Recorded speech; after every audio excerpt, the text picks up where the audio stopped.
अस्सलाम वालेकुम। ईद के बाद, ईद मुबारक के बाद कैफ 3 का लेक्चर 20 स्टार्ट कर दिया जी हमने। पोस्ट ईद है जी। चलें, अच्छा जी, हम एक्टिविटी बेस्ड कॉस्टिंग कर रहे थे। अच्छा है, ज़रा एक क्विक सी बात कर लें कि मैन्युफैक्चरिंग बिजनेस के अंदर कुछ डायरेक्ट कॉस्ट होती हैं, कुछ इनडायरेक्ट कॉस्ट होती हैं। एक बच्चे ने अभी बात की कि मैन्युफैक्चरिंग और नॉन मैन्युफैक्चरिंग कॉस्ट, फिजिकल बच्चे ने की कि ओवरहेड्स जो है मैन्युफैक्चरिंग और नॉन मैन्युफैक्चरिंग में क्या फ़र्क होता है। तो बेसिक में हमने ये बात की थी कि जो इनडायरेक्ट कॉस्ट होती हैं किसी भी बिजनेस के अंदर, वो दो तरह की होती हैं, प्रोडक्शन की भी और नॉन प्रोडक्शन की भी, ठीक है। लेकिन हम फिलहाल बात किसी कर रहे हैं, प्रोडक्शन की, यानी मैन्युफैक्चरिंग कंसर्न की बात कर रहे हैं। अगर हम बेसिक्स में चले जाएं तो शायद हमें ये चीज़ भी मिल जाए, ढूंढने से मिलेगी वैसे। ये देखिए, हमने 3 तरह की ऑर्गेनाइजेशंस की टाइप्स पढ़ी थी, ठीक है जी। ट्रेडिंग, सर्विस और मैन्युफैक्चरिंग। मैंने कहा था ज़्यादा पाला हमारा इस सीएमए के सब्जेक्ट के अंदर इसी के साथ ही पड़ता है, ठीक है। उसके बाद फिर कॉस्ट क्लासिफिकेशन में हमने प्रोडक्ट कॉस्ट देखी थी और पीरियड कॉस्ट देखी थी। जो प्रोडक्ट कॉस्ट होती है वो डायरेक्ट मटेरियल, डायरेक्ट लेबर और फैक्ट्री ओवरहेड, और पीरियड कॉस्ट के अंदर सेलिंग, एडमिन और फाइनेंस कॉस्ट आ रही होती है, ठीक है।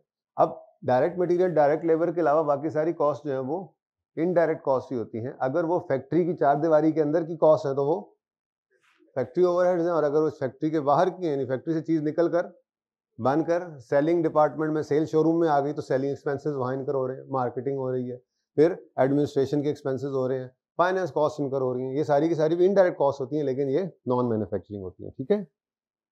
यहाँ पे भी हमने ये बात की थी, ये देखें कि सेल प्राइस के अंदर ये सारी कॉस्ट प्लस प्रॉफिट होता है। सारी कॉस्ट कौन सी? Direct material, direct labour, overhead, इनको प्रोडक्ट कॉस्ट कहते हैं। और उसके बाद सेलिंग कॉस्ट, एडमिन कॉस्ट, ये भी प्रोडक्ट की कॉस्ट में शामिल की जाती है, क्योंकि हमने गुड्स को बेचकर ये सारी कॉस्ट रिकवर करके ये प्रॉफिट कमाना होता है। सेल प्राइस डिटरमिन करने की बात की थी हमने, बिल्कुल बेसिक के अंदर, ठीक है जी। अच्छा, उसके बाद हम बात कर रहे थे अभी कि ये जो एफओएच होते हैं, इन एफओएच को प्रोडक्ट की कॉस्ट के अंदर ऐड करना होता है, क्योंकि डायरेक्ट मटेरियल, डायरेक्ट लेबर, ये डायरेक्ट कॉस्ट जो होती हैं, normally direct material, direct labour जो होते हैं, ये क्या होते हैं? स्पेसिफिक टू द प्रोडक्ट होते हैं। बता सकता है बंदा कि एक यूनिट के ऊपर कितना लगा।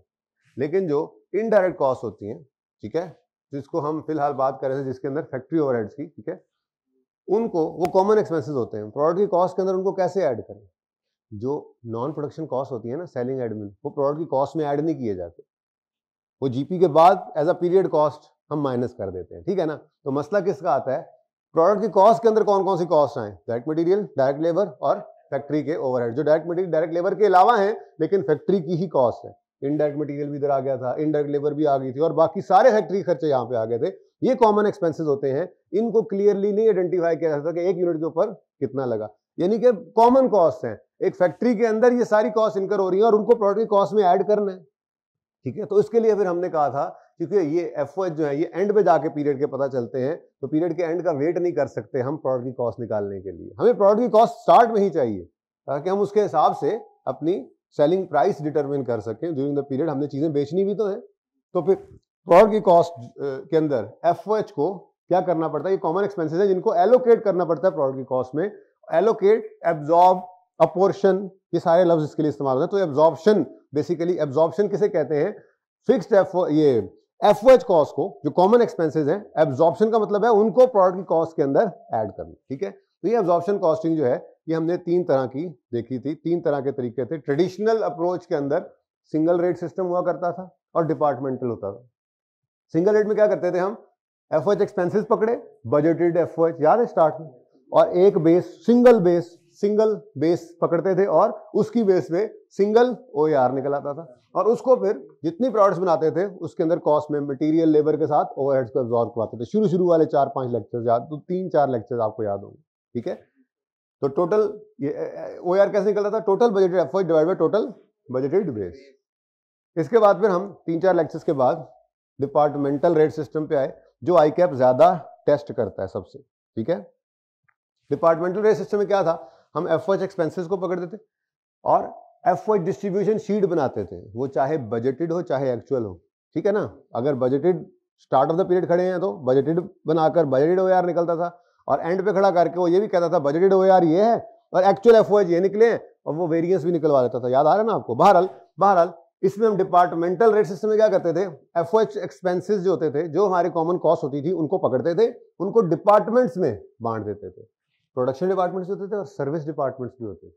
सर्विस डिपार्टमेंट्स को भी फिर अल्टीमेटली प्रोडक्शन डिपार्टमेंट्स के अंदर डाल देते थे, और फिर हर प्रोडक्शन डिपार्टमेंट का एक सूटेबल बेस पकड़ते थे, और हर डिपार्टमेंट का अपना ओआर निकलता था। और फिर मिसाल के तौर पर एक ही प्रोडक्ट है तो उसके ऊपर ये दोनों का एफओएच कॉस्ट जो वो ऐड कर देते थे। 2 प्रोडक्ट्स तो दोनों में हो जाती, 3 तो तीनों में हो जाती थी, वो हमने देखा हुआ था, ठीक है ना। बेसिकली आगे जो काम करना है वो तो आपको पता होता है। अगर सिंगल प्रोडक्ट है तो जितने ओआर डिपार्टमेंट्स के निकले हैं सबको वहाँ ऐड करते थे, याद है। और अगर मल्टीपल प्रोडक्ट्स है तो हम एफओएच को प्रोडक्ट्स में बांट देते थे और फिर प्रोडक्ट वाइज भी एफओएच निकाल लेते थे, ठीक है ना। लेकिन ये बात इंपॉर्टेंट नहीं, इंपॉर्टेंट बात ये है कि एफओएच एक्सपेंसेस को पकड़ते थे, उनको डिपार्टमेंट्स में बांटते थे, प्रोडक्शन भी और सर्विस भी, सर्विस को भी फिर रीअपोर्शन करते थे, प्रोडक्शन में डाल देते थे। तो हर प्रोडक्शन डिपार्टमेंट का अपना, हर डिपार्टमेंट का अपना ओआर निकलता था। यहाँ सिंगल ओआर, यहाँ पे हर डिपार्टमेंट का अपना ओआर, ठीक है। और फिर ये ट्रेडिशनल दोनों अप्रोचेस से हम निकले और जदीद अप्रोच आई, वो थी एक्टिविटी बेस्ड कॉस्टिंग। इस एक्टिविटी बेस्ड कॉस्टिंग के अंदर हम एफओएच एक्सपेंसेस जो होते थे ना, उन्हीं को डिफरेंट कैटेगरीज में बांट देते थे। डिपार्टमेंट में डायरेक्ट नहीं डालते थे, उन्हीं को डिफरेंट कैटेगरीज में बांट। हम अपनी मेजर एक्टिविटीज देखते थे, हाँ भाई क्या हो रहा है, मुझे इंस्पेक्शन होती है, सेटअप होते हैं जी, मेंटेनेंस होती है, जिस तरह की डिफरेंट जितनी भी फैक्ट्री के अंदर इनडायरेक्ट कॉस्ट होती थी ना, हम उनको एक कैटेगराइज करके उनके पूल्स बना लेते थे। सारे ऑर्गेनाइजेशन के अंदर इंस्पेक्शन की जितनी कॉस्ट इनकर हुई एक जगह इकट्ठी कर दी। सारी ऑर्गेनाइजेशन में, फैक्ट्री में मेंटेनेंस की जितने खर्चे हुए हैं, जितने भी खर्चे हुए, मेंटेनेंस की कोई मशीन लगी हुई है, मेंटेनेंस का कोई लेबर है, मेंटेनेंस के किसी भी किस्म के खर्चे हैं, वो एक पूल में डाल दी। इस तरह से हमने हर एक्टिविटी को अलग से एक पूल बनाया, ठीक है। यानी एफओएच एक्सपेंसेस को डिपार्टमेंट्स में नहीं बांटा, एफओएच एक्सपेंसेस के पूल्स बना लिए डिफरेंट। हर पूल का सूटेबल ड्राइवर सिलेक्ट किया और हर पूल का अपना एक ओआर निकला, यानी कि वो हम निकालते थे एफओएच रेट पर ड्राइवर, मतलब इस तरह से निकाला था, ठीक है ना। तो हमने क्या किया था, एफओएच एक्सपेंसेस को हमने कॉस्ट पूल्स डिपार्टमेंट्स में बांटा था। इंस्पेक्शन हो गया, सेटअप हो गया मिसाल के तौर पे। फिर हमने इसकी कॉस्ट ड्राइवर्स यानी बेस, कोई बेस कॉस्ट ड्राइवर पकड़े थे, और ओआर इंस्पेक्शन का अपना निकला था, ओआर सेटअप का अपना निकला था, ओआर मेंटेनेंस का अपना, हर एक्टिविटी का अपना ओआर निकल आया था। अब जिस प्रोडक्ट ने जितना उस एक्टिविटी को यूज किया था उतनी कॉस्ट एफओएच की उसको चार्ज कर दी थी। ये हमने एबीसी कॉस्टिंग की, ठीक है। ये सारा ओवरहेड्स का, ये 2 चैप्टर्स थे बेसिकली आईकैप के, तो 2 तीसरा और चौथा था, लेकिन ये इकट्ठा ही समझ लें, ठीक है। तो हमने एबीसी कॉस्टिंग शुरू किया हुआ था। एबीसी कॉस्टिंग के अंदर हमने ये काम किया था, कॉस्ट पूल्स आइडेंटिफाई नहीं करने पड़ते हमें, वो सवाल में करके दे देता है। कॉस्ट पूल्स, कॉस्ट ड्राइवर्स अक्सर बता देता है, वरना सूटेबल कॉस्ट ड्राइवर कैसे निकालने, हमने नोट्स के अंदर एक टेबल भी बनाया हुआ था, ठीक है। अगर आपको याद ना हो तो मैं आपको दिखाता हूं। ये कुछ एग्जांपल्स हमने इसमें कर ली थी, मशहूर 2-3 हर सवाल में आई होती हैं। ये इसलिए बना दिया था कि अगर कोई एक आधी हट के आ जाए तो ज़रा रिस्क कवर हो जाए। कॉस्ट पूल कौन सा हो तो उसके लिए सूटेबल ड्राइवर कौन सा है, ठीक है। तो सारे शायद इसमें से इस्तेमाल भी नहीं होंगे आपके सवालों के अंदर, कम ही इस्तेमाल होंगे, लेकिन ये एक ज़रा बड़ी लिस्ट हो जाती। कह सकते हैं कि 90% तक चांसेस यही है कि फिर इससे बाहर कोई चीज़ नहीं आएगी। 10% का डिस्क्लेमर तो हमेशा रखना चाहिए, ठीक है। तो हम क्या करते थे, कॉस्ट पूल्स, कॉस्ट ड्राइवर्स, और फिर एक्टिविटी वाइज एफओएच रेट निकल आता था, और फिर उस एफओएच रेट को हम हर प्रोडक्ट के ऊपर डायरेक्ट चार्ज कर देते थे, ठीक है जी। एफओएच कॉस्ट प्रोडक्ट वाइज आ गई। ये टोटल कॉस्ट होती थी, पर यूनिट निकालनी है तो पर यूनिट पे जा सकते हैं, रिक्वायरमेंट पर डिपेंड करता है। हमने 2-3 तरह की रिक्वायरमेंट्स देखी थी। एक आधी रिक्वायरमेंट सर ये थी कि प्रोडक्ट वाइज एफओएच कॉस्ट निकाल दो टोटल में, प्रोडक्ट वाइज एफओएच कॉस्ट निकाल दो टोटल में, या कह देगा पर यूनिट में। एफओएच कॉस्ट सिर्फ निकलवा ले टोटल में, प्रोडक्ट वाइज या पर यूनिट में, ठीक है। दूसरी किस्म की रिक्वायरमेंट क्या थी, उसने कहा था प्रोडक्ट की कॉस्ट निकाल दो। प्रोडक्ट की कॉस्ट के अंदर सिर्फ एफओएच कॉस्ट नहीं है, फिर उसने डाटा दिया होता था। डेटा के अंदर मटेरियल और लेबर की कॉस्ट होती थी, डायरेक्ट मटेरियल, डायरेक्ट लेबर, और एफओएच यहां से उठा लेते थे। और तीसरी किस्म की जैम वाले सवाल में देखी थी, उसने प्रॉफिटेबिलिटी भी मांग ली थी। अब वो प्रॉफिटेबिलिटी अगर मांगी है तो जाहिर सी बात है उसको कॉस्ट के डाटा के साथ साथ सेल्स का डाटा भी देना पड़ेगा।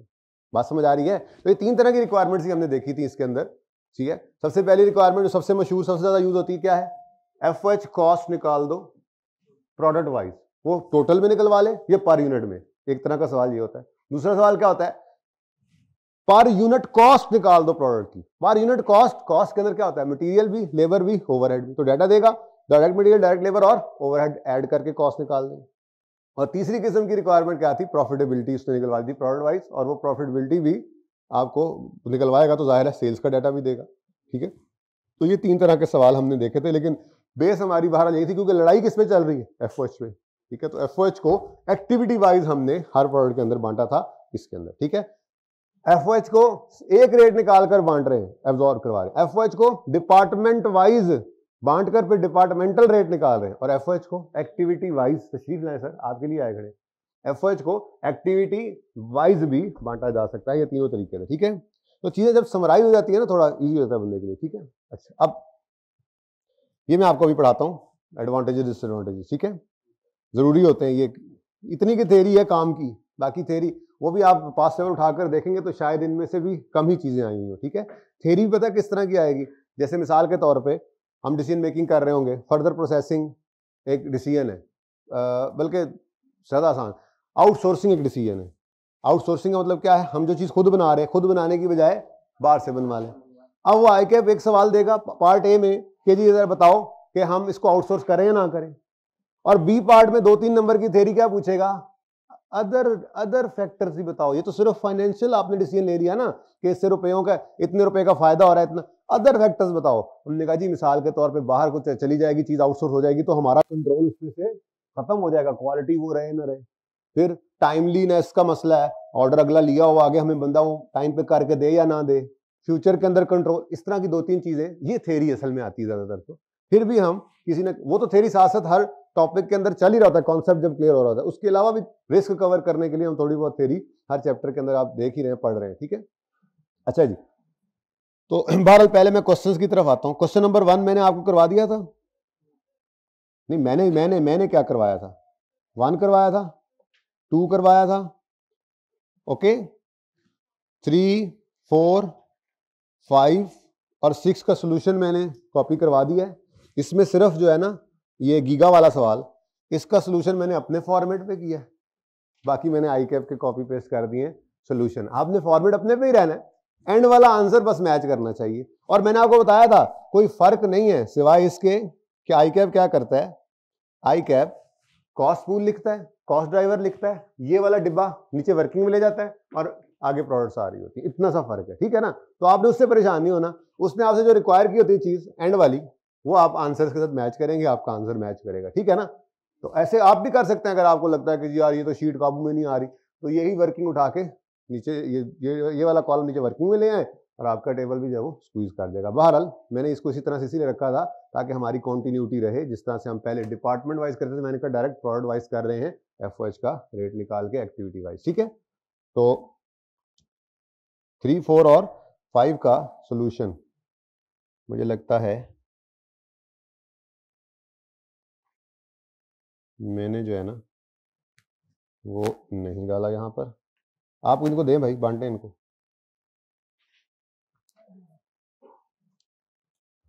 ये ओ नहीं नहीं नहीं,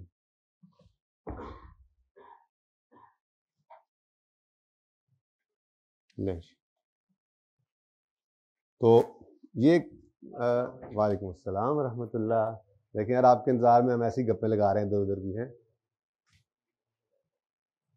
ऐसी बात नहीं है, हमने जो पढ़ना है वो पढ़ना है, बस इंतजार यही था कि ये हो जाएगा जल्दी से। भाई जल्दी कर लें यार, ये तो इतना टाइम लगा रहे हैं आप, इस सवाल सोल्यूशन देने में इतना टाइम लग रहा है तो देखने में कितना लगेगा। देखें जी, ये मैंने आईकैप का सोल्यूशन कॉपी पेस्ट किया है। सिर्फ आपने क्या चीज मैच करनी है, यूनिट कॉस्ट उसने मांगी थी, यानी कि प्रोडक्ट की कॉस्ट क्या क्या चीज शामिल होती है, मटेरियल है, उसके बाद मटेरियल रेट कॉस्ट है, उसके बाद एफओएच आ रहे हैं, लेबर शायद है नहीं। ठीक है, इसी के अंदर ही उसमें से लेबर भी फिट कर जा रहा है। लेबर हर डिपार्टमेंट की होगी ना, तो डिपार्टमेंटलाइजेशन इधर से मतलब एक्टिविटी वाइज हमने कॉस्ट ड्राइवर निकाल के चार्ज किया तो वो भी होगी। बहरहाल ये आंसर है, ये आपका मैच करना चाहिए। ठीक है ना, अपने घर पे जब देखना है ना बात जाके, तो इसको मैच कर लेना है। बाकी सिर्फ यही हुआ होगा कि ये जो आपका ये रेट पर कॉस्ट ड्राइवर निकला हुआ है ना, आपके यहाँ पर एक कॉलम डाला होगा, कॉस्ट पूल, कॉस्ट ड्राइवर, दरमियान में ये कैलकुलेशन आपने करके यहाँ पे आंसर निकाला होगा और ये काम होगा, फर्क कोई नहीं है, ठीक है।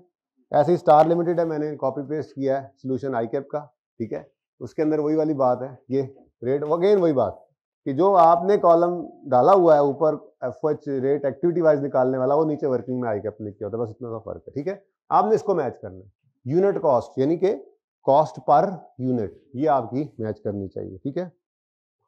ये सवाल मैंने अपने फॉर्मेट में कर दिया था क्योंकि ज़रा ये थोड़ा सा लेंथी था, ज़रा थोड़ा टेक्निकल लगा था मुझे, ठीक है। तो इसके अंदर मैंने फॉर्मेट वही बना दिया। हमें चाहिए क्या थी, cost per unit, unit cost, जिसमें क्या होता है डायरेक्ट मटेरियल, डायरेक्ट लेबर और एफवाई। डायरेक्ट मटेरियल डायरेक्ट सवाल में गिवन था, डायरेक्ट लेबर उसने बता दिया था 86 रुपये हम लेबर को देते हैं और एक यूनिट पर 45 मिनट लगते हैं, तो 45 मिनट को आर में डिवाइड कन्वर्ट करना है तो 45/60 कर लिया, तो ये पर यूनिट कॉस्ट निकल आई लेबर की G101 की, 102 की, 103 की, ये लेबर आ गई, मटीरियल लेबर। और एफओएच के लिए मुसीबत पड़ी हुई थी, चैप्टर जो एफओएच का, तो एफओएच के लिए वर्किंग मन में आए, हमें एफओएच पर यूनिट चाहिए एक्टिविटी बेस्ड कॉस्टिंग यूज करके, ठीक है। तो उसके लिए फिर हमने ये अपना वही cost pool, cost driver, activity wise FOH निकाला, इनको एलोकेट किया, ये हमारे पास टोटल एफओएच आए। और प्रोडक्शन पेंटेड यूनिट्स बेसिकली थे ना, प्रोडक्शन यहाँ पे क्या थी, उन्होंने कहा था बनाता कोई और है, हम सिर्फ पेंट करते हैं, इस सवाल में ही कहा था, ठीक है ना। तो ये आपके प्रोडक्शन यूनिट्स आ गए और ये पर यूनिट कॉस्ट आ गई, यहाँ से उठाया यहाँ पे लिख दिया, ये आपके पास आ गई एफओएच।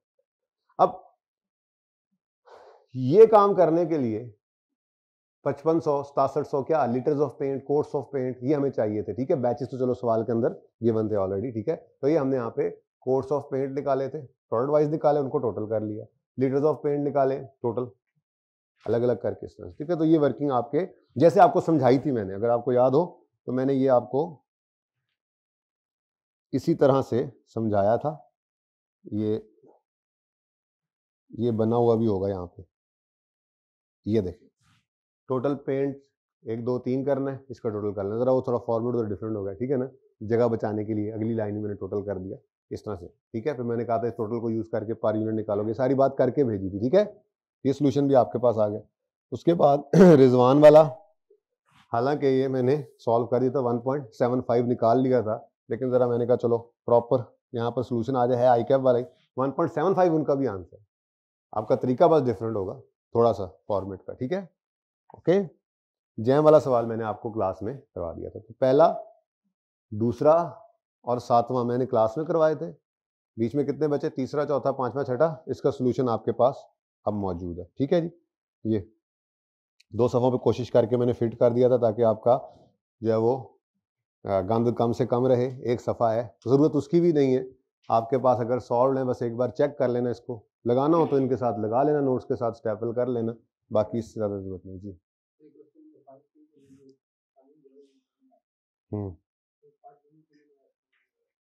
जी हाँ,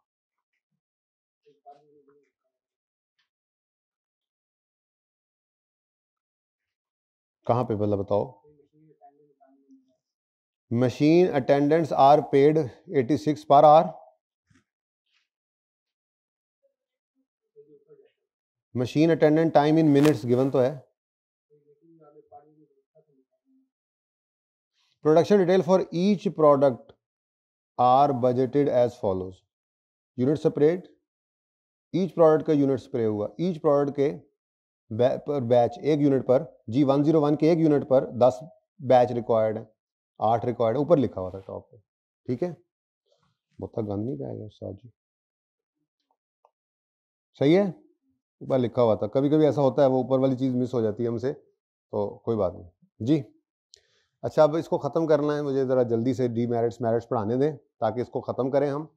इस चैप्टर में और कुछ गुंजाइश, पिछले चैप्टर में कोई गुंजाइश, टेस्ट की गुंजाइश है, टेस्ट का सवाल बड़ा ज़बरदस्त था, टेस्ट का सवाल बेसिकली ऐसा था कि उस वक्त ABC पढ़ लिया था हमने, नहीं पढ़ लिया, लेकिन ना ABC का नहीं था वो, यूँ नहीं कह सकते कि ABC का था वो एफओएच का ही, लेकिन उसके अंदर ना अल्टीमेटली बात वहीं पे पहुंच जानी थी कि एंड पे जाके हमने उसने बेसिस जो दे दी थी, खैर उस पे जाते हैं, पहले जरा मेरिट्स डीमेरिट्स पढ़ लें जी। एक्टिविटी बेस्ड कॉस्टिंग, एडवांटेजेस और डिसएडवांटेजेस हैं जी। एडवांटेजेस क्या है, मेरिट्स भी इनको कहते हैं, अगर कोई 1-2 नंबर के आ जाए तो एहतियातन, ठीक है। क्या एडवांटेजेस हैं जी? असल में जी वो कहता है पहले जमाने की बात है, पुराने वक्तों की बात है, जब यूं होता था कि मिसाल के तौर पे डायरेक्ट मटेरियल कॉस्ट जो है नॉर्मली प्रोडक्ट की कॉस्ट के अंदर डायरेक्ट मटेरियल जो है सबसे ज़्यादा मिसाल के तौर पे 55% हिस्सा जो है डायरेक्ट मटेरियल का होता था। उसके बाद दूसरी चीज़ हुआ करती थी डायरेक्ट लेबर 35%, कितना हो गया और 90 हो गया था जी। उसके बाद छोटे मोटे खर्चे साथ में ऐड कर लेते थे 10%। तो ये हमारी प्रोडक्ट की कॉस्ट होती थी जी, ठीक है, जिसके अंदर एफओएच जो है वो बहुत मिनिमम पोर्शन रखते थे, ठीक है जी।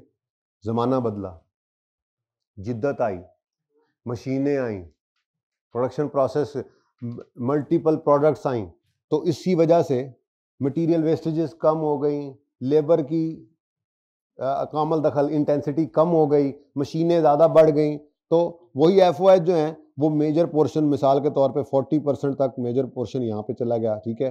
ये बाकी 30% है, ये 20% पे आ गया, पूरा हो गया नहीं हुआ, ये लो अब ठीक है। तो मिसाल के तौर पे ये सिचुएशन बन गई। अब जब तक तो पुराने वक्तों की बात थी, एफओएच मिनिमम सी कॉस्ट, यानी कि प्रोडक्ट की कॉस्ट के अंदर मिनिमम पोर्शन एफओएच का होता था, तो तब तक तो काम चल रहा था, सिंगल रेट निकाला चला लिया, डिपार्टमेंटल भी चल गया। लेकिन अब जो जमाना बदला, एफओएच एक्सपेंसेस जो है वो प्रोडक्ट की कॉस्ट के अंदर अब मेजर पोर्शन बन गए हैं, तो ऐसी सूरत के अंदर वो पुराने वाली ट्रेडिशनल अप्रोच काम नहीं करती थी, क्योंकि ज्यादा मेजर पोर्शन ही क्या है प्रोडक्ट की कॉस्ट के अंदर, एफओएच का। और आपको पता ही है कि हमने एक्टिविटी वाइज के अंदर क्या देखा है, जो जितना उस एक्टिविटी को यूज करेगा उतना ही उस प्रोडक्ट के अंदर कॉस्ट को शामिल करेंगे। कॉस्ट सही होगी तो सेलिंग प्राइस, आगे भी बात आ रही है, कॉस्ट जितनी सही निकालेंगे सेलिंग प्राइस उतनी ज्यादा सही और कंपेटिटिव निकलेगी आपकी, ठीक है ना। तो हमें फिर मजबूरन इस तरफ आना पड़ा। पहली बात उसने ये लिखी हुई है, the complexity of manufacturing has increased due to advance technologies and multiple product range, ठीक है, along with shorter product life cycle, activity based costing recognizes this complexity with multiple cost drivers, ठीक है जी। कहते हैं complexity जो है ना manufacturing की वो इंक्रीज हो गई है, ठीक है, टेक्नोलॉजी बढ़ गई, अब नंबर ऑफ प्रोडक्ट्स भी बढ़ गई, ठीक है ना। एक ही ऑर्गेनाइजेशन है, अब ये 4 रंग के मार्कर्स 5 रंग के मार्कर्स बना रही है, पहले ये सिर्फ ब्लैक मार्कर बनाते थे, उस वक्त इतनी जरूरत ही नहीं थी। अब जमाना बदल गया, अब डिमांड बदल रही है, तो फिर तो कॉम्प्लेक्सिटी टेक्नोलॉजी के अंदर एडवांसमेंट की वजह से भी आ रही है, कॉम्प्लेक्सिटी प्रोडक्ट रेंज के अंदर भी डाइवर्सिटी आने की वजह से आ गई, ठीक है।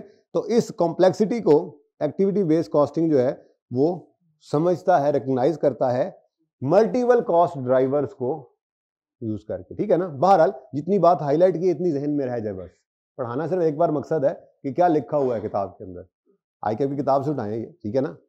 पढ़ाना सिर्फ एक बार ये होता है कि ये चीजें पता हो कि क्या हैं, बाकी जो हाईलाइट कर रहा हूं ना, याद सिर्फ इतना सा रह जाए कि अगर कभी कोई 1-2 नंबर का आ जाए, ये नहीं होगा कि 10 नंबर का सवाल आए briefly describe advantages and disadvantages of activity based costing, ऐसा नहीं होता। मैंने आपको वैसे किया कि मेन तो उसका फोकस क्या होता है, जो सवाल उसने ऊपर करवाया है उसी के अंदर ही जो है वो उसी के ऊपर थोड़ी सी आपसे थ्योरेटिकल डिस्कशन करवा ले, तो कॉन्सेप्चुअली जिस बच्चे को वो टॉपिक की समझ होगी वो इंशाल्लाह उसके ऊपर बात कर लेगा। फिर भी कभी कभार कोई मेरे ख्याल में मिला जुला के पर्चे के अंदर 10 नंबर से ऊपर कभी थ्योरी नहीं आई होगी, 15 नंबर की तो कभी भी नहीं आई मेरे ख्याल से, 6, 7, 8 नंबर की आ जाए, उसमें से भी ज्यादातर वैसी होती है जो आपके क्वेश्चन के साथ रिलेटेड थ्योरी होती है, जो कॉन्सेप्चुअली बच्चे ने पढ़ा होता है टॉपिक उसको। लेकिन आपकी तसल्ली के लिए हम हर चैप्टर में ये भी करते जाएंगे, फिर भी अगर इसके अलावा को आ जाता तो किस्मत है। इतना को तो रखना ही चाहिए जहन में कि 90% के बाद 10% कभी कभी अपना नहीं भी होता, 90 से लड़ाई कर लेंगे। और जो ऐसी कोई चीज आ भी जाती है पर्चे के अंदर तो उसको भी छोड़ के नहीं आना, अपने कीमती राय का इजहार जरूर करके आना है वहां पे, ठीक है। अच्छा, उसके बाद कहता है वही वाली बात जो मैंने अभी आपसे की कि अगर आपका प्रोडक्शन एनवायरनमेंट कॉम्प्लेक्स है, ठीक है, आपको ढेर सारी प्रोडक्ट्स आप बना रहे हैं, डिफरेंट रेंज की प्रोडक्ट्स बना रहे हैं, ठीक है, और जदीद तरीके से बना रहे हैं, तो आपको अपनी प्रोडक्ट की कॉस्ट रियलिस्टिक पता होना चाहिए। जितनी रियलिस्टिक होगी कॉस्ट उतना ही आपकी सेलिंग प्राइस रियलिस्टिक होगी। देखें भाई लड़ाई यहाँ पर है, ये सर्वाइवल ऑफ फिटेस्ट ही है ना, ठीक है। आपके मुकाबले के अंदर 10 बंदे और भी यही काम कर रहे हैं, आप थोड़ी सी प्रोडक्ट की सेलिंग प्राइस आगे पीछे करें, यूं देखें कस्टमर शिफ्ट होता है, लेकिन एक जैसी चीज़ है यार, इतना महंगा दे रहे हैं। तो बहुत क्रिटिकल मामला होता है प्रोडक्ट की कॉस्टिंग करना। कॉस्टिंग सही होगी तो आप उस हिसाब से, अगर आपकी कॉस्ट गलत निकल आई है किसी प्रोडक्ट की, आपने ABCD 4 प्रोडक्ट्स बनाई, ठीक है, अगर आपने उसके अंदर सही मानों में कॉस्ट एलोकेट नहीं की, ठीक है, मिसाल के तौर पर मेंटेनेंस या इंस्पेक्शन या सेटअप कॉस्ट किसी एक प्रोडक्ट के ऊपर ज्यादा चार्ज होनी चाहिए थी, आपने सब पे बराबर कर दी, जैसे आप डिपार्टमेंटलाइजेशन में करते थे या सिंगल में करते थे, तो उससे क्या हुआ, आपकी ABCD की कॉस्ट मिसाल के तौर पर बराबर ही आ गई, सेलिंग प्राइस भी सेम चली गई। जबकि उसी तरह की आपकी प्रोडक्ट, एक ही तरह की प्रोडक्ट कंपेटिटर जो है उससे आधी कीमत में दे रहा होगा, क्योंकि उसने कॉस्टिंग सही की होगी, सेलिंग प्राइस उस हिसाब से उसने डिसाइड की होगी, ठीक है ना। तो कॉस्टिंग बड़ी इंपॉर्टेंट है सेलिंग प्राइस डिटरमिन करने के लिए। तो कहता है in competitive environment entities must be able to assess its product profitability in more realistic manner. Product की प्रॉफिटेबिलिटी असेस करनी पड़ती है मोर रियलिस्टिक। अब प्रोडक्ट की प्रॉफिटेबिलिटी कैसे असेस होगी, रियलिस्टिक, ज्यादा रियलिस्टिक कैसे होगी, कॉस्ट ज्यादा रियलिस्टिक होगी, कॉस्ट ज्यादा एक्यूरेट होगी, कॉस्ट ज्यादा सही मानों में जो है वो चीजों को एलोकेट कर रही होगी प्रोडक्ट के ऊपर। तो वो कहता है activity based costing technique helped entities, अच्छा ये हेल्प्ड की वजह हेल्प्स होना चाहिए, चले खैर, helped entities to absorb indirect cost into product on the basis of activities in order to calculate realistic. तो इसका मतलब कि प्रोडक्ट प्रॉफिटेबिलिटी रियलिस्टिक होनी चाहिए, जिस वजह से, जिसके लिए क्या जरूरी है कि आपकी कॉस्ट जो है वो रियलिस्टिक हो। भाई इतनी सी बात याद रखनी, ठीक है जी। अच्छा अगली बात अच्छी बात क्या है, आपको याद होगा हमने जब डिपार्टमेंटलाइजेशन की थी तो हमने क्या कहा था जी, हमने कहा था जी उस वक्त तो क्या लिखा था, FOH एक्सपेंसेस लिखा था ना, FOH कॉस्ट, जिसको बाद में कॉस्ट पूल कहा था, ठीक है, FOH कॉस्ट, उसके बाद क्या लिखा था जी, बेस, जिसको बाद में ड्राइवर कहा था, ठीक है जी, उसके बाद टोटल, फिर हमने क्या किया था, PDA, PDB, फिर उसके बाद इंस्पेक्शन, मशहूर ज़माना हमारे असल में ज़्यादातर ये आता था ना, मैं इसलिए देख रहा हूँ, कैंटीन आ गया, मेंटेनेंस आ गया, ठीक है। ये अगर आप गौर फरमाएं तो ये हमारा फॉर्मेट होता था जी, और इस फॉर्मेट से हम क्या करते थे,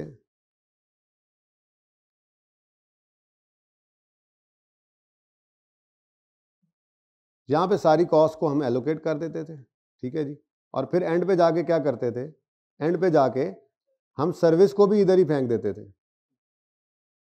ये टोटल आया और इसको भी निकाला और इधर, इसको भी निकाला और इधर, यानी कि इंस्पेक्शन डिपार्टमेंट्स को समझो कॉस्ट एलोकेट ही नहीं हुई, वो भी कहाँ पे आ गई, प्रोडक्शन डिपार्टमेंट्स में, ठीक है ना। लेकिन एक्टिविटी बेस के अंदर ये वाला मसला हल हो गया था, हमने हर डिपार्टमेंट को समझो कॉस्ट है, कॉस्ट एलोकेट ही हर डिपार्टमेंट को की हुई थी, वहां से रेट निकाला था, और हर डिपार्टमेंट, मतलब डिपार्टमेंट नहीं कहना चाहिए, बेसिकली एक्टिविटी कहना चाहिए, हर एक्टिविटी को हमने कॉस्ट एलोकेट की, उसका रेट निकाला और उसको यूज किया प्रोडक्ट के अंदर। यानी यूं समझ ले, इंस्पेक्शन डिपार्टमेंट एक पूल था, मेंटेनेंस डिपार्टमेंट एक पूल था, वो गायब नहीं हुए थे, वो कायम रहे थे, उनका रेट निकला था, वो रेट प्रोडक्ट के अंदर जो हमने ऐड किया था, ठीक है। तो यहां पे ये कहना चाह रहा है activity based costing can be applied to all overheads and not restricted to production overhead. यहां पर सिर्फ प्रोडक्शन ओवरहेड्स पर अप्लाई होता था, वो जो था सिंगल OAR में भी और यहां पर डिपार्टमेंटलाइजेशन में भी, ठीक है ना। लेकिन ये क्या करता है, ये अप्लाई हो जाता है प्रोडक्शन के अलावा वाले ओवरहेड्स पे भी, ठीक है। तो एक यहाँ पे हम बात क्या निकली, can be applied to all overheads, ठीक है जी। आसान करेंगे इस जुमले को तो यूं होना चाहिए, activity based costing can be applied to all overheads including non production overheads, sorry including service overheads, ठीक है।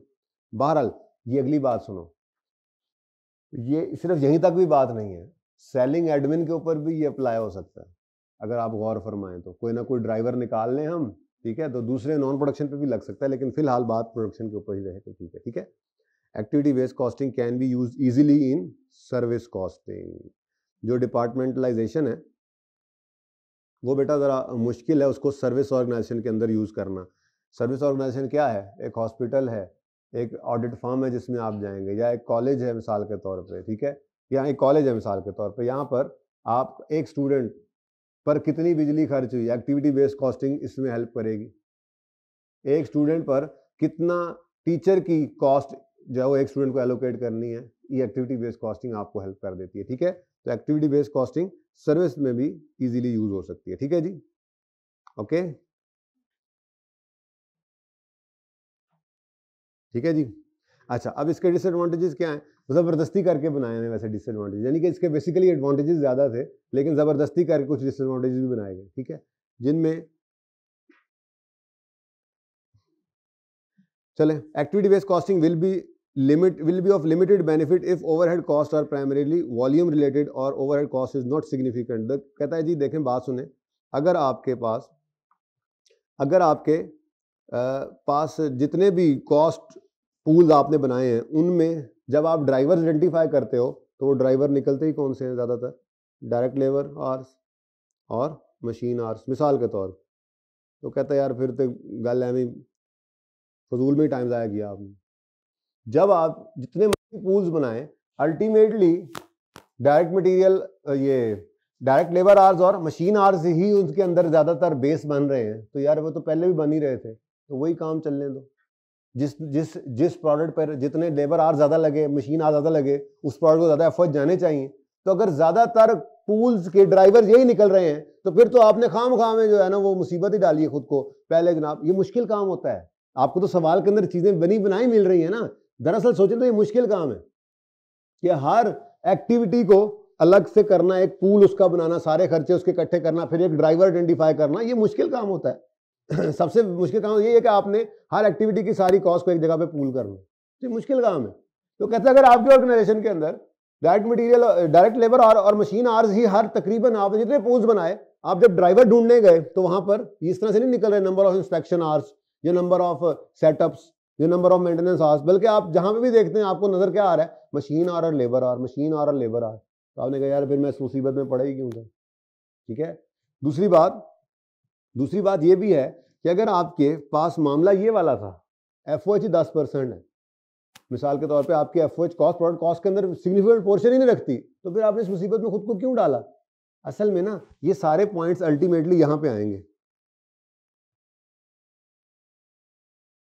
ये कॉस्ट बेनिफिट एनालिसिस का लफ्ज सुना हुआ है ना, ये देखो point number 3, cost of implementing and maintaining an activity based costing system might exceed benefit of improved accuracy in product. वो कहता है कि कॉस्ट इसके ऊपर इतनी इनकर करनी पड़ जाती है, बड़ी मुसीबत वाला काम है, ठीक है, अलग से लोग रखें, आप कॉस्ट पूल बना रहे हैं, आप अलग से आप एक एफर्ट करनी पड़ती है। ये एफर्ट पर जो कॉस्ट लगती है अक्सर उसके बेनिफिट से बढ़ जाएगी। कब बेनिफिट से बढ़ेगी? जब ये सिचुएशन होगी, जब इसके करने का कोई खास फायदा नहीं हुआ, या जब आपकी एफओएच कॉस्ट ही इतनी मिनिमम थी कि आपने करके भी प्रोडक्ट की कॉस्ट के ऊपर कोई खास असर नहीं डाल लिया, तो इसका मतलब कॉस्ट बेनिफिट एनालिसिस आपका सही नहीं रहा ना, ठीक है। तो ये अल्टीमेटली तीसरे पॉइंट के साथ ही जुड़ रहा है, आके पढ़ के ऊपर से आए। क्या कहता है? Activity based costing will be of limited benefit if overheads are primarily volume related। ये वॉल्यूम रिलेटेड मतलब क्या है? ज्यादा बनाओ, वॉल्यूम रिलेटेड मतलब ज्यादा बनाओगे चीज तो ज्यादा लेबर आवर्स लग रहे हैं, ये इस तरह वॉल्यूम रिलेटेड, ज्यादा बनाओगे तो ज्यादा कॉस्ट। हालांकि एक्टिविटी बेस में ऐसा तो नहीं होता था। एक्टिविटी बेस में क्या था? मिसाल के तौर पे हम प्रोडक्ट्स की बात करते हैं, प्रोडक्ट ए है, बी है, सी है। प्रोडक्ट ए के हमने 500 यूनिट्स बनाए, बी के 1000 यूनिट्स बनाए और सी के 300 यूनिट्स बनाए, ठीक है। अब इंस्पेक्शन की बारी आई तो हम बी को इंस्पेक्ट करते ही नहीं, बी को इंस्पेक्ट नहीं, जरूरत ही नहीं पड़ती भाई, हमारी चीज मशीन ही ऐसी है, हमारा तजर्बा है, हमें इंस्पेक्शन की जरूरत पड़ती नहीं। या वो कोई इस किस्म की चीज है कि रॉ मटेरियल बनता है वो किसी और के लिए, तो मसला ही कोई नहीं है, थोड़ा बहुत प्लस माइनस हो भी सही उसके अंदर। मैं मिसाल दे रहा हूँ, एक कोई भी सिचुएशन है, हम बी को इंस्पेक्ट करते ही नहीं है। अब वो कहता है कि आपकी अगर वॉल्यूम रिलेटेड नहीं है, वॉल्यूम रिलेटेड नहीं है अगर चीज, तो क्या होगा? आप ए को इंस्पेक्शन कॉस्ट चार्ज करोगे, सी को करोगे, बी को, इसको कहते हैं वॉल्यूम रिलेटेड ना होना। एक्टिविटी बेस्ड कॉस्टिंग में हम वॉल्यूम रिलेटेड की तरफ नहीं जा रहे, ठीक है ना। लेकिन वो कहता है अगर आपकी प्रोडक्शन है ही मेनली वॉल्यूम रिलेटेड, क्या मतलब? जिसने जो ज्यादा प्रोडक्शन हुई उसको ज़्यादा चार्ज करो, फलां कॉस्ट, जो कम प्रोडक्शन है उसको कम चार्ज करो, तो फिर ABC तो ना रहा। ठीक है, तो ये कह रहा है कि अगर आपकी जो है वो ओवरहेड कॉस्ट जो प्राइमरीली वॉल्यूम रिलेटेड है, या ओवरहेड कॉस्ट जो है और ओवरहेड कॉस्ट जो है वो सिग्निफिकेंट पोर्शन नहीं है टोटल कॉस्ट का, तो फिर आपकी activity based costing limited benefit देगी आपको। बेनिफिट फिर भी शायद दे दे, लेकिन कोई इतना फायदा नहीं, और अल्टीमेटली इतना लिमिटेड फायदा होगा कि cost of implementing and maintaining might exceed the benefit. ठीक है, जल्दी करो, मार्जिनल एब्जॉर्प्शन भी शुरू करना है। नेक्स्ट है, ये बताया ना, ये वॉल्यूम रिलेटेड मतलब क्या है कि जितनी ज्यादा चीज बनाएगी कोई प्रोडक्ट ज्यादा बनी है उसको एफओ ज्यादा चार्ज हो, जो कम बनी है उसको कम चार्ज हो। ये क्या है, वॉल्यूम रिलेटेड। कम बनाओ कम प्रोडक्ट कम कॉस्ट चार्ज हो, ज्यादा बनाओ ज्यादा चार्ज हो। ये डिपार्टमेंटलाइजेशन में करते थे ना। वो कह रहे हैं कि अगर आपका मेनली काम ही इस तरह का है, आपके एफओएच एक्सपेंसेस ज्यादातर इस तरह से चार्ज होते हैं, तो फिर एबीसी का तो फायदा ही कोई नहीं, क्योंकि एबीसी तो ये कहता है कि अगर बी के ऊपर इंस्पेक्शन नहीं हुई है तो उसको इंस्पेक्शन कॉस्ट जानी नहीं चाहिए। वो एक्टिविटी वाइज कहता है ना, कि वो कहता है कि बी ने यूज नहीं की इंस्पेक्शन, तो इंस्पेक्शन की कोई कॉस्ट बी को नहीं जानी चाहिए। ठीक है ना, लेकिन अगर आप उसको इस बेस पर रखते ही नहीं है, बल्कि आपने क्या रखा हुआ है, ज्यादा बनाया तो ज्यादा कॉस्ट चार्ज करो, उनकी नेचर इस तरह की है खर्चों की, तो फिर ये तो एक्टिविटी बेस्ड तो फिर फायदा ही कौन होगा। यहाँ पे तो मिसाल के तौर पे समझाया, ठीक है ना, कि वॉल्यूम रिलेटेड क्या होता है, ये मैंने यहाँ पे ये समझाया। ठीक है, वो कहता है अगर आपके ज्यादातर खर्चे वॉल्यूम रिलेटेड है तो एबीसी को खूह में डालो फिर। ठीक है, ओके, खूह समझते हो। नेक्स्ट, या दूसरी बात ही बताया आपको, वॉल्यूम रिलेटेड हो या ओवरहेड जो है वो सिग्निफिकेंट पोर्शन ना हो ऑफ टोटल कॉस्ट, तो फिर लिमिटेड बेनिफिट है। दूसरा, cost apportionment may still be required at the cost pooling stage for shared items of cost like rent reduction. वो कहता है कि जी मिसाल के तौर पे आपने बहुत ज़बरदस्त काम किया जी, आपने सेटअप कॉस्ट पकड़ी, लिख लो भाई सेटअप कॉस्ट, आपने सेटअप कॉस्ट ली, आपने इंस्पेक्शन कॉस्ट ली, आपने मटेरियल हैंडलिंग कॉस्ट ली, आपने मेंटेनेंस कॉस्ट ली, या आपने पूल बना ली थी। ठीक है ना, ये सारे के सारे पूल्स थे, इनको आपने कोई ना कोई सूटेबल ड्राइवर भी दिया और एफओएच कॉस्ट पर ड्राइवर भी निकाली और चार्ज भी कर दिया, स्टिल रेंट साहब आए। क्या ड्राइवर होगा इसका, नॉर्मली फ्लोर एरिया, डेप्रिसिएशन। तो कहता है कि एबीसी लगने के बाद भी कुछ चीजें ऐसी रह जाती हैं जिनको आप इस एबीसी के हिसाब से बांट नहीं सकते। जब मैंने कहा जबरदस्ती कुछ डीमेरिट्स बनाए हैं, ठीक है अभी है, बाकी तो हो गए थे ना, खैर चलो, बहरहाल उसने एक डीमेरिट ये रखा हुआ है, पढ़ो क्या कहता है। कॉस्ट अपोर्शनमेंट, कॉस्ट अपोर्शनमेंट ये जरा लिमिटेड बेनिफिट है अगर वॉल्यूम रिलेटेड हो और not significant portion of total cost. ठीक है, अच्छा तो क्या कह रहा है जी, cost apportionment may still be required at the cost pooling stage for shared items like rent adaptation of building. Apportionment can be an arbitrary way of sharing cost. कहता है कि जी अगर इस तरह की अपॉर्चनमेंट फिर भी करनी पड़े तो ये तो वैसे ही आर्बिट्रेरी होता है, यानी कि आप अंदाजा ही लगाते हैं कि डेप्शन जी कितनी है जी, बस इसका कॉस्ट ज़्यादा है मशीन की, तो इसको तो आर्बिट्रेरी है बहरहाल। ठीक है, ज़बरदस्ती मैंने आपको कहा ना कि उसने बनाया हुआ है इस बेनिफिट को। ठीक है, तो बहरहाल कॉस्ट अपॉर्चनमेंट में स्टिल भी रिक्वायर्ड, ये ज़बरदस्ती बनाया इसने। तीसरा मैंने आपको पढ़ा दिया कि cost of implementing might exceed the benefit. आगे कहता है जाहिर सी बात है this model is difficult to understand and even can create problems in implementing due to fair understanding activities and thereby difficult to understand and implement है। क्यों, मैंने आपको जैसे अर्ज किया ना कि आपको तो बनी बनाई चीजें मिल रही हैं, ये बनी बनाई नहीं होती, बनानी पड़ती हैं। जब बनानी पड़ती हैं तो ये डिफिकल्ट है, इसको समझना भी और इसको इम्प्लीमेंट करना भी। ठीक है जी, और अगली बात, choice of both activities and cost driver might be हो सकता है जी कि इनअप्रोप्रिएट हो, आपने पूल अप्रोप्रिएट ना किया और आइडेंटिफाई ड्राइवर अप्रोप्रिएट ना किया, हाँ भी ये तो रिस्क तो होता ही है। ठीक है, तो उसने ये भी एक डीमेरिट बनाने की कोशिश की। ठीक है जी, तो ये हैं जनाब आपके कुछ एडवांटेजेस और डिसएडवांटेजेस। ठीक है, इनको बस एक दफ़ा पढ़ा दिया, ये एनफ है। ठीक है, उसके बाद जब कभी रिवीजन पे बैठो इसके सवाल भी मैं आपको अभी दिखा देता हूँ, ठीक है ना। ये चैप्टर हम क्लोज कर रहे हैं ना, तो इसके सवाल मैं अब आपको दिखाता हूँ। वैसे मेरे जहन में नहीं था कि ये भी दिखाने, चलो जी, ये क्रिएटिव ही था, हमने क्रिएट, हाँ हाँ, बस बात एक बार पढ़ी हुई हो तो पर पेपर के लिए इसलिए तो पढ़ाया गया, एक बार पढ़ी हुई हो तो उसके बाद आप लिख सकते हैं। जी बेटा, एसी का कुछ क्या करना है एसी को, इसको ऊपर करवा देना। वैसे तो पानी वाला ऑप्शन भी ऑन हो गया है, कोई नहीं, पसीना आता है तो आता रहे, बच्चे तंग हो रहे तो कर दें यार बंद। ये रिवीजन प्लान है, आई थिंक सो। ओके, ये बेटा है तो पिछली बार वाला, इसको ज़रूरत पड़ने पर मैं चेंज करूंगा, फिलहाल तो इसके ये 4 सवाल हैं, ठीक है। बल्कि अब इन दोनों इकट्ठा देख लें आप, ये 2 चैप्टर्स हो गए, ठीक है ना। इससे मैंने वो जो येलो किया हुआ है, ये वो सवाल है जो अभी आपने नहीं किया हुआ, ठीक है ना। इस वजह से उसको मैंने येलो कर दिया था, बाकी सवाल आपने सब किए हुए थे, तो उम्मीद है ईद पे भी बैठ के आपने इसकी रिवीजन इसी तरह से की होगी। तो बहरहाल जब कभी बैठना है, ये भूलता है सीएमए भी, भूलता है ये, आगे जाएंगे तो पिछला भूल जाएगा। इसके लिए देखो, हमने 29 सवाल देखे थे, जिसमें से मैंने 1 2 3 4 5 6 7 8 आपको दिए, 9 तो अभी करवाया नहीं, वो मैं एंड पे आखिरी क्लास में, रिवीजन क्लास में होपफुली करवाता हूँ मैं, ठीक है, क्योंकि इसके अंदर थोड़ा सा ज़रा मिक्सिंग है एक और टॉपिक की भी। जब वो टॉपिक कर लेंगे तब करवा दूंगा या एंड पे करवाऊंगा। फिलहाल तो ये 8 सवाल है। अब 8 सवाल नियत से बैठ के करने वालों के 2 से ढाई घंटे में हो जाते हैं, नियत से बैठ के जो करे ना 2 से ढाई घंटे में। तो किसी भी वीकेंड पे बैठे, ओवरहेड का चैप्टर जब लगे आपको कि यार उसको महीना हो गया, जैसे अब एबीसी की, अब मैं मार्जिनल ऑफ से शुरू करवा रहा हूँ, ठीक है। इसके बाद टारगेट कॉस्टिंग आ जाएगा, फिर डिसीजन मेकिंग चल पड़ेगा।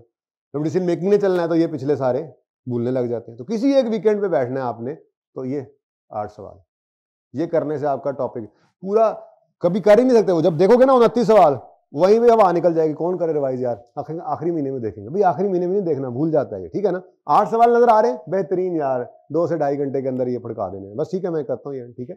तो ये 8 सवाल इस तरह से, इसके ये 4 सवाल आपने कर लेने हैं, ठीक है। इसका भी रिसेंट टाइम के अंदर सवाल आया हुआ है, रिवीजन क्लास में इंशाल्लाह करेंगे वो, ठीक है। ओके, रिवीजन क्लास के लिए फिर कुछ बचता नहीं है ना। तो ये मैंने पहली पिक्चर दे दी थी आपको। इसी तरह से हर चैप्टर के अंदर आप देख रहे हैं ये बने हुए हैं, हर चैप्टर के क्वेश्चंस हैं, वो जैसे जैसे चैप्टर होता जाएगा मैं आपको वो दिखाता जाया करूंगा, ठीक है बेटा, सही है। चलिए पार्ट 2 शुरू कर दें।